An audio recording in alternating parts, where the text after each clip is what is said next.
ونصلي ونسلم على رسوله الكريم اما بعد فاعوذ بالله من الشيطان الرجيم بسم الله الرحمن الرحيم والسابقون الأولون من المهاجرين والأنصار والذين اتبعوهم بإحسان رضي الله عنهم ورضوا عنه صدق الله مولانا العظيم وصدق رسوله النبي الكريم الأمين ونحن على ذلك لمن الشاهدين والشاكرين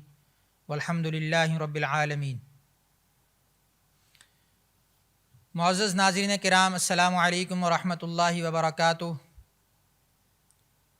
آج رمضان المبارک کا 9واں روزہ ہے اور ہم الحمدللہ پیام قرآن کے حوالے سے 11ویں پارے کی ابتدا کر رہے ہیں۔ یہ پارہ جس رکوع سے شروع ہوتا ہے اس کی آیات میں نے آپ کے سامنے تلاوت کی۔ السابقون الاولون من المہاجرین والانصار، کہ اللہ رب العزت نے یہاں پر پہل کرنے والوں کی فضیلت بیان فرمائی ہے کہ نبی کی دعوت پر، نبی کے بلاوے پر کون سب سے پہلے آتا ہے۔ اللہ رب العزت کی طرف سے جب کوئی حکم آ جائے،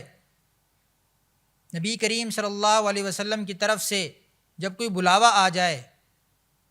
تو اس وقت اپنے سارے تقاضوں کو پیچھے چھوڑ کر، اپنے سارے دنیاوی کاموں کو پس پشت ڈال کر، کون اللہ کے راہ میں سب سے پہلے اپنے آپ کو پیش کرتا ہے؟ تو یہ وہ صحابہ کرام کی وہ جماعت تھی جنہوں نے اولین طور پر نہ صرف اسلام قبول کیا بلکہ اس کے بعد آنے والے تمام احکامات میں اپنے آپ کو پیش رکھا۔ یہ وہ اول مہاجرین کی جماعت ہے کہ جنہوں نے پہلی ہجرت کی اور اس کے بعد پھر دوسری ہجرت کی۔ اور اسی طرح انصار کے بارے میں بھی کہا، والسابقون الاولون من المہاجرین والانصار، کہ جو نصرت کرنے والے تھے۔ مدینہ شریف میں جن لوگوں نے مسلمانوں کی پہلی ہجرت کا استقبال کیا اور ان کو رہنے کے لیے گھر دیے، ان کو اپنے کاروبار میں حصہ دیا، نبی کریم صلی اللہ علیہ وسلم نے مدینہ منورہ پہنچتے ہی سب سے پہلے جو مواخات مدینہ کا ایک بہت ہی خوبصورت رشتہ قائم کیا، اس رشتے میں بھی جن انصار صحابہ نے اپنے آپ کو سب سے آگے پیش کیا، اللہ رب العزت نے ان کی قرآن کریم کے اندر ان کی فضیلت بیان فرمائی اور کہا کہ رضی اللہ عنہم ورضوا عنہ۔ یہ جو سرٹیفکیٹ ان کو عطا ہوا، اس سے بڑھ کر میرا خیال ہے ان کے لیے کوئی انعام نہیں تھا کہ اللہ نے دنیا میں ہی اپنی رضا کا پروانہ ان کو نصیب فرما دیا۔ کہ تمام صحابہ کرام کے بارے میں یہ کہا گیا کہ اللہ ان سے راضی ہے اور یہ اللہ سے راضی ہیں۔ اور پھر آگے کیا کہا، وَأَعَدَّ لَهُمْ جَنَّاتٍ تَجْرِي مِن تَحْتِهَا الْأَنْهَارُ خَالِدِينَ فِيهَا أَبَدًا، کہ ان کے لیے ایسی جنتیں تیار ہیں، ایسے باغات اور ایسے انعامات تیار ہیں کہ جن میں یہ ہمیشہ رہیں گے، کبھی اس سے نہیں جائیں گے۔ ذَلِكَ الْفَوْزُ الْعَظِيمُ، اور اس کو قرآن نے بہت بڑی کامیابی سے تعبیر کیا۔ اور آگے کہا وَالَّذِينَ اتَّخَذُوا مَسْجِدًا ضِرَارًا، آگے مسجد ضرار کا تذکرہ ہوا۔ مسجد ضرار کون سی مسجد ہے؟ فرمایا یہ منافقین نے تعمیر کی تھی، اور اس میں کچھ نمازیں پڑھتے تھے اور پھر اس کے بعد اکٹھے ہو کر مسلمانوں کے خلاف سازشیں کیا کرتے تھے، کیونکہ ظاہری طور پر تو انہوں نے اسلام کا لبادہ اوڑھا ہوا تھا، ظاہری طور پر انہوں نے مسلمانیت کا لبادہ اوڑھا ہوا تھا،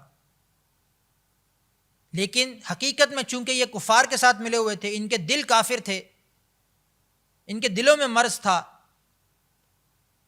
اس وجہ سے وہاں بیٹھ کر یہ پھر اپنے اس مرض کو استعمال کرتے تھے اور مسلمانوں کے خلاف سازشیں بنا کرتے تھے۔ تو نبی کریم صلی اللہ علیہ وسلم کو وحی کے ذریعے اس بات کی اطلاع دی گئی اور اپنے بننے کے چند روز بعد ہی اس کو گرا دیا گیا کہ اللہ کے نبی نے فرمایا کہ یہ مسجد نہیں ہے، یہ مسجد زرار ہے۔ زرار کا معنی، یہ زرار زرر سے ہے، کہ نقصان پہنچانا، تکلیف پہنچانا، یہ مسلمانوں کو تکلیف اور نقصان پہنچانے کے لیے بنائی گئی ہے، اس لیے اس کو گرا دو۔ تو اسی سے علماء نے ایک اشارہ بیان فرمایا کہ دنیا میں جب بھی کوئی بھی مسجد تعمیر ہوتی ہے تو اس کا حقیقی مقصد صرف اور صرف اللہ کے کلمے کا احیاء ہے، اللہ کے دین کی سربلندی ہے، اللہ کے احکامات کی پابندی ہے۔ اگر خدا نہ خواستہ اس کے علاوہ کسی بھی مسجد کی تعمیر کا کوئی بھی اور ایسا مقصد ہے جو دین اسلام سے ہٹ کر ہے، جو شریعت سے ہٹ کر ہے، جو کسی دنیاوی فائدے کے لیے استعمال ہو رہی ہے، تو فرمایا کہ اس کی بناوٹ میں بھی غور کرنا چاہیے،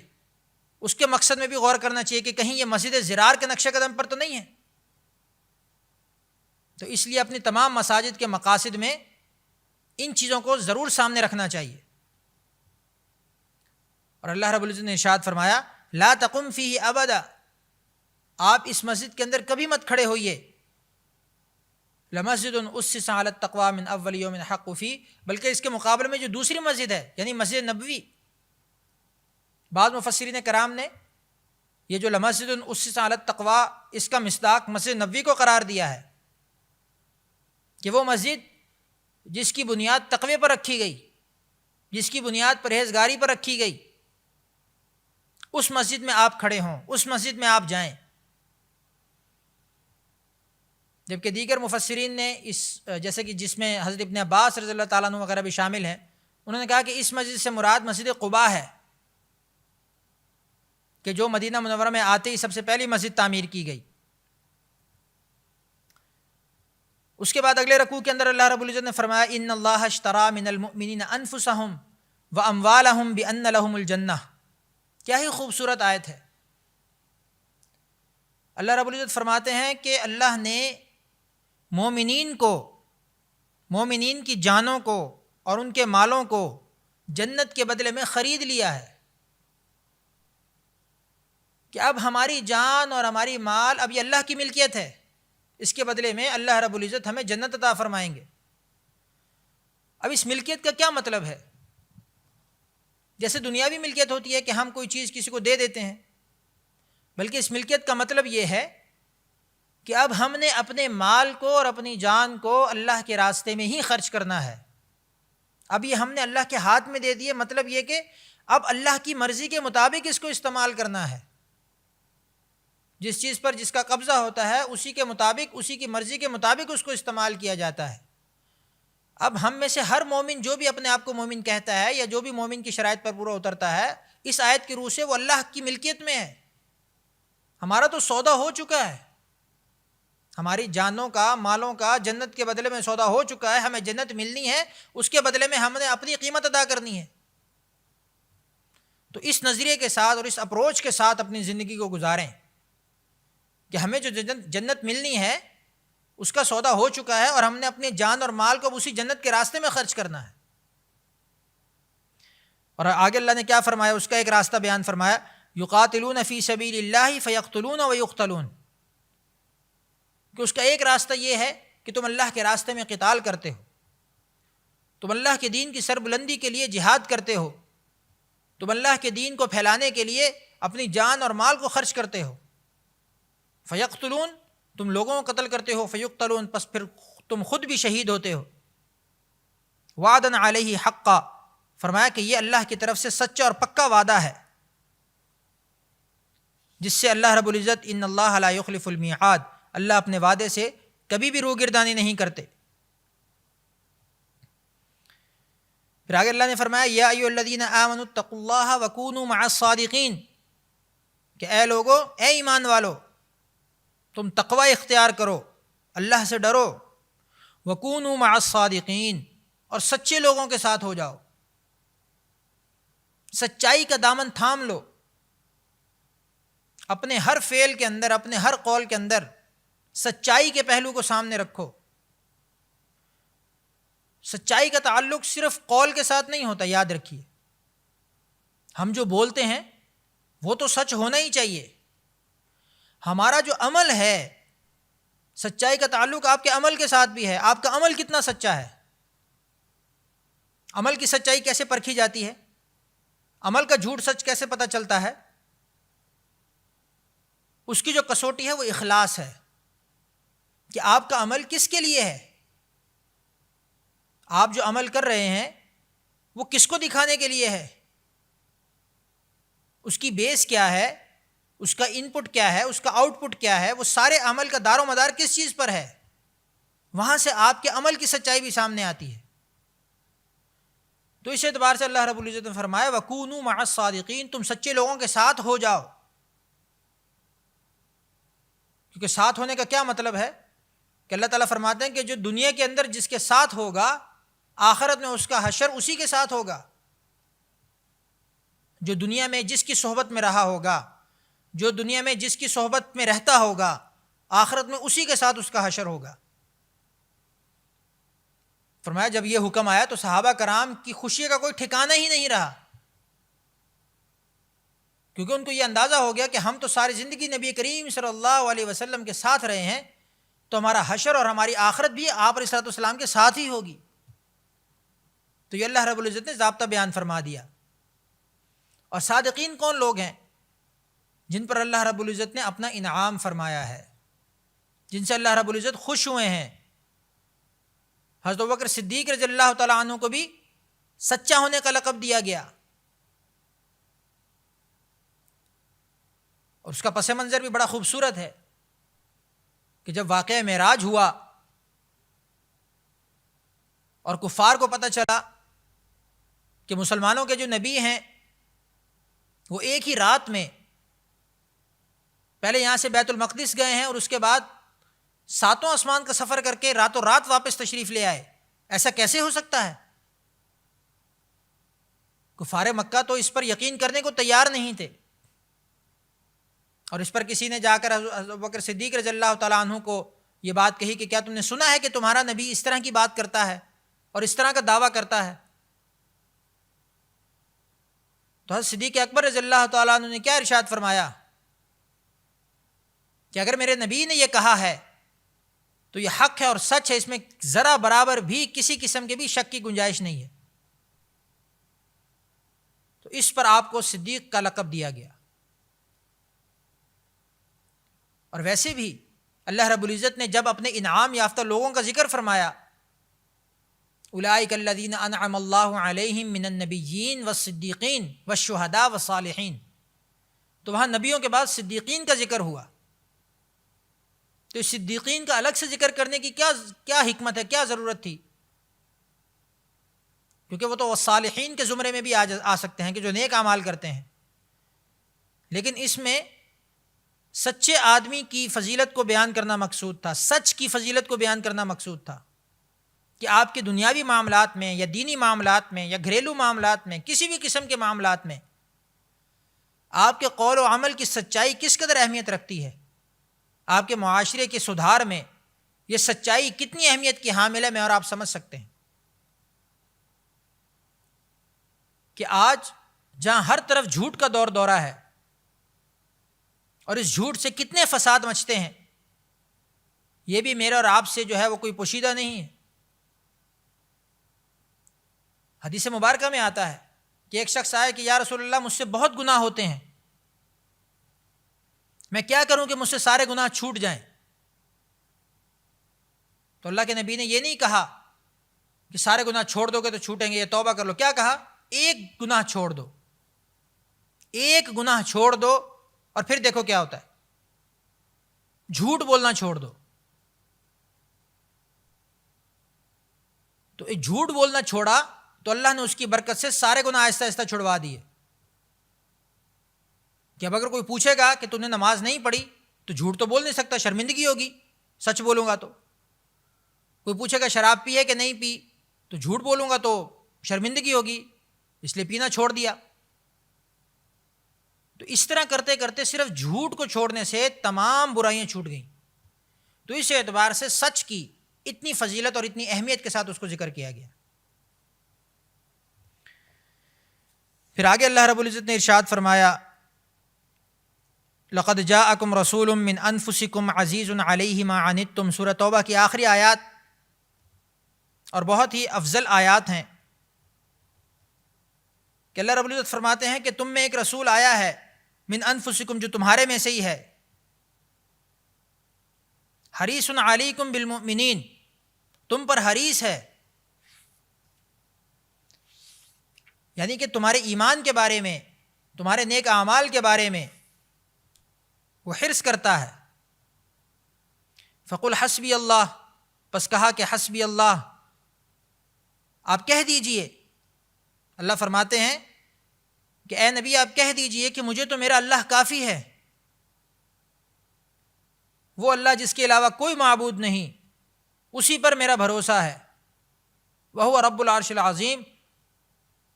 جو عرش عظیم کا رب ہے۔ تو توکل کا حکم دیا گیا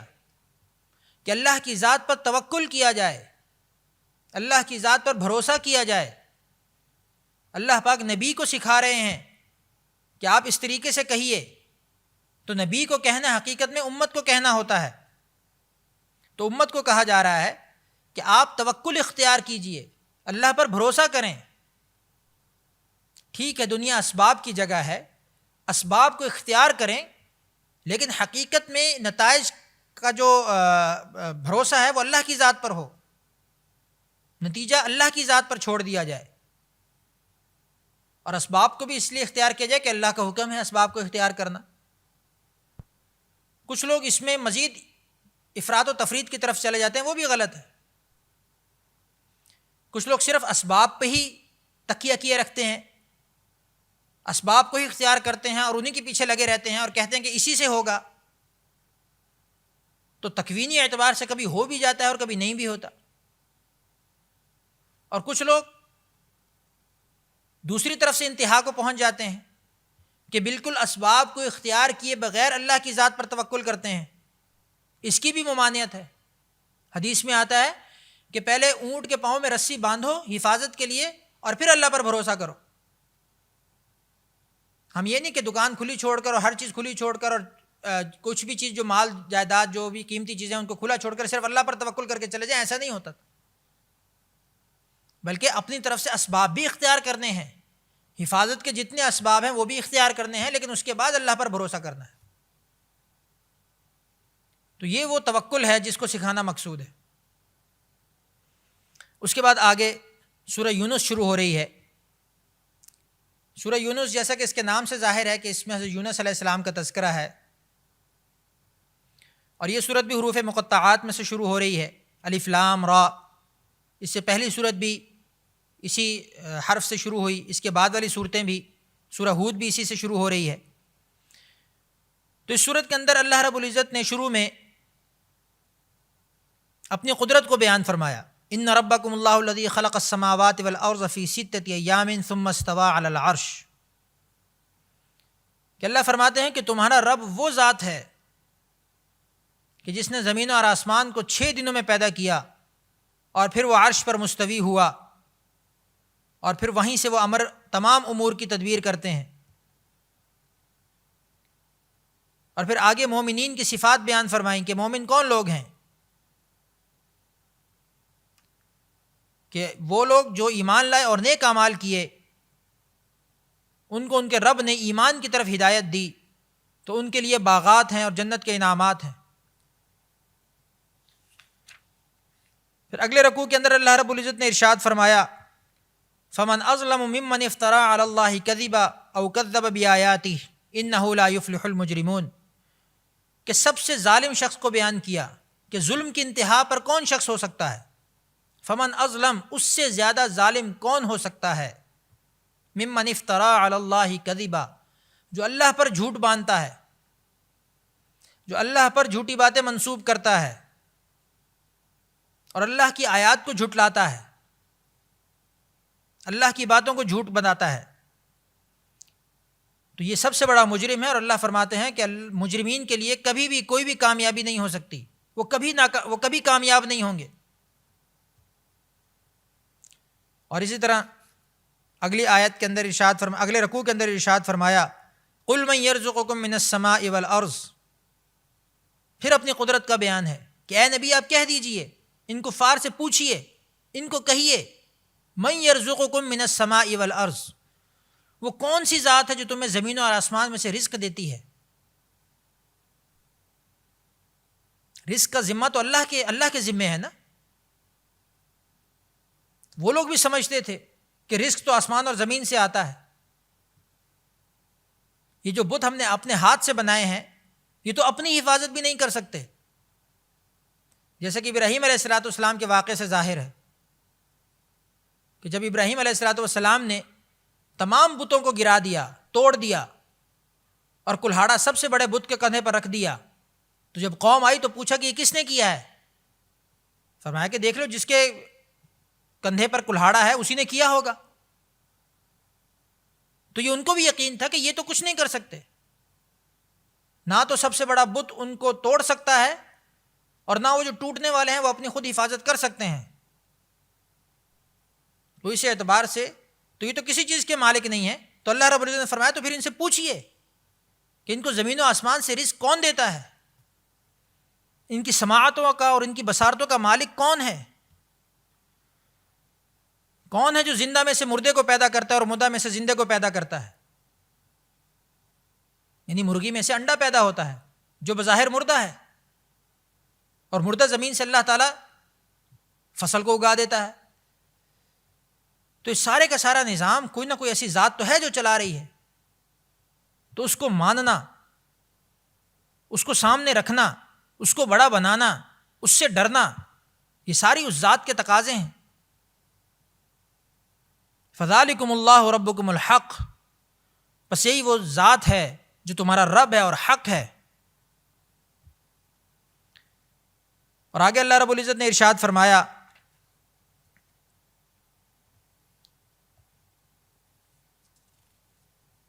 وَيَقُولُونَ مَتَىٰ هَٰذَا الْوَعْدُ إِن كُنتُمْ صَادِقِينَ،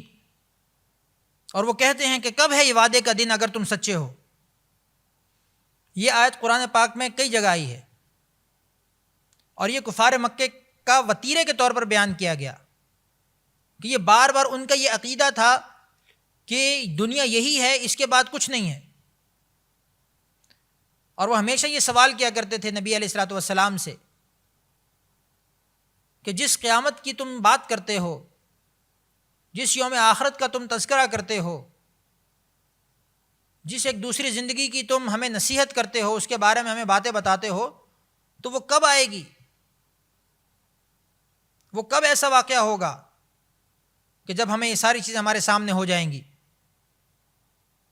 تو ہمیشہ سے اللہ کی طرف سے یہ جواب ہوتا تھا کہ اس کا وقت آئے گا، جب اس کا موقع آئے گا پھر کسی کو فرار کا راستہ نہیں ملے گا. اس لیے اس بات کو ہی تم مان لو، حق سچ کر کے تسلیم کر لو. اس میں اس طرح کی مین میخ مت نکالو، اعتراضات مت کرو. اس کا وعدہ مقرر ہے، اس کا وقت مقرر ہے، یہ اپنے وقت مقرر پر آئے گی. اس کے بعد اللہ رب العزت نے آگے فرمایا وَاتْلُ عَلَيْهِمْ نَبَأَ نُوحٍ، کہ آپ اپنی قوم کو نوح علیہ الصلوۃ والسلام کے واقعات بتائیے، ان کے بارے میں جو قرآن کے اندر ذکر ہے، جو ہم نے آپ کو بتایا وہ بتائیے، تاکہ مسلمانوں کو اس سے عبرت ہو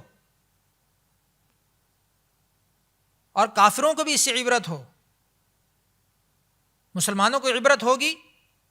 اس کا مطلب یہ ہے کہ وہ جس راستے پر چل رہے ہیں اس پر مزید مستقیم ہو جائیں گے، مزید پختہ ہو جائیں گے، ایمان کی مضبوطی حاصل ہوگی. اور کافروں کو عبرت ہو تاکہ وہ اس سے ڈریں اور ان کے سامنے ایک مثال ہو کہ دیکھیں اگر اس طرح ہوا تو ہمارا انجام بھی وہی ہوگا جو قوم نوح کا ہوا تھا. تو قرآن پاک میں جب بھی پرانی قوموں کے واقعات ذکر کیے جاتے ہیں یا انبیاء کرام علیہ الصلوۃ والسلام کے واقعات کا تذکرہ کیا جاتا ہے تو ان کا مقصد یہی ہوتا ہے کہ ہر دو قوم کے لیے عبرت کا سامان ہو. اور اس عبرت کا اطلاق ظاہر ہے کہ مسلمانوں اور کافروں کے اعتبار سے الگ الگ ہوگا، جیسے کہ میں نے عرض کیا. اور اس کے بعد اللہ رب العزت نے آگے ارشاد فرمایا قُلْ يَا أَيُّهَا النَّاسُ إِن كُنتُمْ فِي شَكٍّ مِّن دِينِي فَلَا أَعْبُدُ الَّذِينَ تَعْبُدُونَ مِن دُونِ اللَّهِ وَلَٰكِنْ أَعْبُدُ اللَّهَ الَّذِي يَتَوَفَّاكُمْ، کہ اے آپ کہہ دیجئے، نبی کو کہا جا رہا ہے کہ آپ کہہ دیجئے کہ اگر تم میرے دین کے بارے میں کسی بھی شک میں ہو تو مت عبادت کرو تم ان لوگوں کی جو عبادت کرتے ہیں اللہ کے علاوہ کسی اور کی، لیکن تم عبادت کرو اللہ کی، لیکن میں عبادت کرتا ہوں اللہ کی جس کے پاس مجھے لوٹ کر جانا ہے۔ تو اللہ رب العزت کی طرف سے یہ کہا گیا بار بار کہ آپ لوگوں کو ڈرائیے، لوگوں کو میری ذات کا تعارف کروائیے، لوگوں کو یہ بتائیے کہ میری ذات کیا ہے۔ اور اس کے بعد بھی اگر لوگ میری طرف نہیں آتے، میری بات کو نہیں مانتے، تو پھر اس کے بعد آگے اللہ کا جو نظام ہے، تکوینی نظام، وہ چلتا ہے۔ اور پھر اگر کبھی معجزے کی ذکر ہوتا ہے، کسی معجزے کی فرمائش کی جاتی ہے، تو اللہ کے حکم سے نبی کے ہاتھ پر اس کا بھی ظہور ہوتا ہے، اور اگر اس کے بعد بھی وہ امت نہیں مانتی تو پھر اللہ تعالیٰ کی طرف سے حجت تام ہو جاتی ہے اور پھر عذاب آتا ہے۔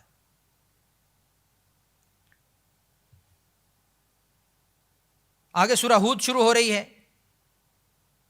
سورہ ہود جیسا کہ اس کے نام سے ظاہر ہے کہ ہود علیہ السلام یہ بھی ایک بہت بڑے نبی ہیں، قوم عاد کی طرف بھیجے گئے، اور ان کا اس کی صورت کے اندر تذکرہ ہے، اور باقی انبیاء کرام علیہ السلام کا بھی تذکرہ ہے کہ وہ اپنی قوم کی طرف بھیجے گئے اور انہوں نے کس طرح کی تعلیمات دیں۔ حضرت نوح علیہ السلام کا تذکرہ ہے، حضرت شعیب علیہ السلام کا تذکرہ ہے، حضرت صالح علیہ السلام کا تذکرہ ہے کہ وہ کیسے اپنی قوموں کی طرف بھیجے گئے اور انہوں نے کس طرح کی تعلیمات دیں، اور ان تعلیمات کے باوجود اگر جو لوگ ایمان نہیں لائے تو اللہ نے مختلف طریقے سے ہر قوم کو عذاب دے کر ہلاک کیا۔ تو اس 12ویں پارے کے اندر اللہ رب العزت نے ابتدائی طور پر اس صورت کو نازل فرمایا، اور آگے کہا اولئک الذین خسروا انفسہم، کہ جو لوگ اللہ کی ذات کو نہیں مانتے، نبی کی بات کو نہیں مانتے، اللہ کی طرف سے وہ اپنی ذات کے خسارے میں ہیں۔ پھر آگے وَلَقَدْ أَرْسَلْنَا نُوحًا إِلَىٰ قَوْمِهِ، قوم نوح کی بات ہوئی کہ اللہ رب العزت کے حکم سے نوح علیہ السلام نے اپنی قوم کو اللہ کی طرف بلایا اور کہا انی لکم نذیر مبین، کہ میں واضح طور پر تمہیں ڈرانے کے لیے آیا ہوں کہ اللہ تعبدوا الا اللہ، کہ تم اللہ کے علاوہ کسی کی عبادت مت کرو، اور میں تمہیں دردناک دن کے عذاب سے ڈرانے کے لیے آیا ہوں۔ لیکن ان کی قوم نے ان کی بات کو نہیں مانا، تو اللہ رب العزت کی طرف سے حکم ہوا کہ تم ایک کشتی بناؤ، اور جتنے بھی لوگ تمہاری بات کو ماننے والے ہیں وہ اس کے اندر سوار ہو جائیں۔ تو یہاں پر اللہ رب العزت نے ایک واضح ضابطہ بیان فرما دیا کہ نبی کی بات کو جو مانے گا وہی کامیاب ہے، پھر چاہے وہ نبی کا بیٹا ہے یا کوئی بھی ہے، اگر وہ بات کو نہیں مانے گا اللہ رب العزت اس کو کسی رشتے کا لحاظ کیے بغیر ناکام فرمائیں گے۔ وَنَادَى نُوحٌ ابْنَهُ وَكَانَ فِي مَعْزِلٍ يَا بُنَيَّ ارْكَب مَعَنَا وَلَا تَكُن مَعَ الْكَافِرِينَ، کہ نوح علیہ السلام نے جب اپنے بیٹے کو پکارا اور کہا کہ تم میرے ساتھ آ جا، کافروں کے ساتھ مت مل، لیکن اس نے اس بات کو نہیں مانا، نہیں سمجھا، اور کہا سآوی الی جبل یعصمنی من الماء، کہ میں تو پہاڑی پر چڑھ جاؤں گا، پانی آئے گا، طوفان آئے گا تو میں تو پہاڑی پر چڑھ جاؤں گا، میں وہاں سے بچ جاؤں گا۔ تو نوح علیہ السلام نے فرمایا کہ آج کے دن اللہ کے حکم کے بغیر کوئی کسی چیز سے نہیں بچ سکتا۔ لا عاصم اليوم الا من امر اللہ، لا عاصم اليوم من امر اللہ الا من رحم، کہ جس پر اللہ رحم کرے گا وہی بچے گا۔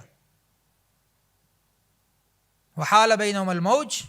اور پھر ان دونوں کے درمیان میں موج آ گئی، فکان من المغرقین، اور وہ غرق ہونے والوں میں سے ہو گیا۔ تو اللہ نے کلیئر ضابطہ بیان فرما دیا کہ اللہ کے ہاں کامیابی کا معیار صرف اور صرف دین ہے، کوئی رشتہ داری، کوئی اقربا پروری، کوئی اس طرح کی چیز اس کے درمیان میں حائل نہیں ہو سکتی، اس ضابطے کے درمیان میں، چاہے وہ نبی کا بیٹا ہے، چاہے نبی کی بیوی ہے، چاہے نبی کے رشتہ دار ہیں، دین پر نہیں ہیں، اللہ کے نزدیک ناکام ہیں۔ اور کامیابی کا معیار بھی یہی کہ چاہے وہ دنیا کے کسی بھی طبقے سے تعلق رکھنے والا ہے، اگر وہ دین کے راستے پر ہے اللہ پاک اسے کامیاب فرمائیں گے۔ اللہ رب العزت سے دعا ہے کہ اللہ رب العزت ہمیں اپنے احکامات پر چلنے کی توفیق عطا فرمائے اور رمضان المبارک کے تمام فیوز و برکات حاصل کرنے کی توفیق عطا فرمائے۔ وآخر دعوانا ان الحمد للہ رب العالمین۔